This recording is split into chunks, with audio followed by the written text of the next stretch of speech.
প্রতিবন্ধী ব্যক্তিদের কর্মসংস্থানের মাধ্যমে আত্মনির্ভরশীল করে তোলার উদ্যোগের অংশ হিসেবে ৩ জন প্রতিবন্ধী ব্যক্তিকে সরাসরি নিয়োগপত্র তুলে দিয়েছেন প্রধানমন্ত্রী তারেক রহমান।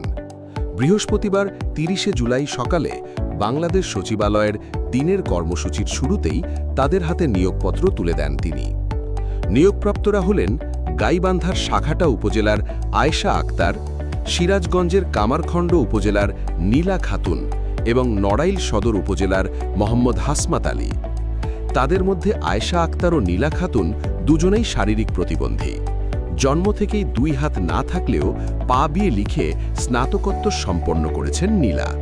তাকে রাজধানীর মিরপুরে জাতীয় প্রতিবন্ধী উন্নয়ন প্রতিষ্ঠানে শিক্ষক পদে নিয়োগ দেওয়া হয়েছে।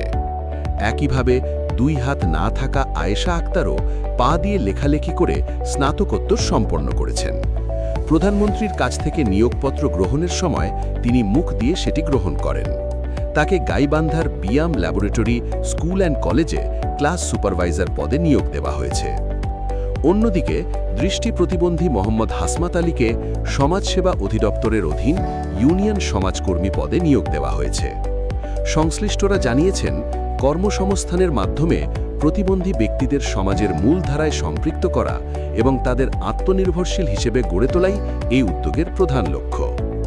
নিয়োগপত্র প্রদান অনুষ্ঠানে সমাজ কল্যাণ এবং মহিলা ও শিশু বিষয়ক মন্ত্রী অধ্যাপক ডাক্তার AZM জাহিদ হোসেন, মহিলা ও শিশু বিষয়ক প্রতিমন্ত্রী ফারজানা শারমিন পুতুল, সমাজ কল্যাণ সচিব ডাক্তার মোহাম্মদ আবু ইউসুফ, বাংলাদেশ প্রতিবন্ধী উন্নয়ন প্রতিষ্ঠানের ব্যবস্থাপনা মণ্ডলী মোহাম্মদ তরিকুল আলম এবং সমাজসেবা অধিদপ্তরের মহাপরিচালক শাহ মোহাম্মদ মাহবুব উপস্থিত ছিলেন।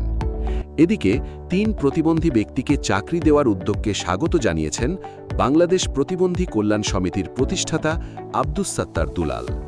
নিয়োগপত্র প্রদান শেষে তিনি প্রধানমন্ত্রীর সঙ্গে সাক্ষাৎ করে এই উদ্যোগের জন্য ধন্যবাদ জানান। তিনি বলেন, এই ধরনের উদ্যোগ প্রতিবন্ধী ব্যক্তিদের কর্মসংস্থান ও সামাজিক অন্তর্ভুক্তি বাড়াতে ইতিবাচক ভূমিকা রাখবে।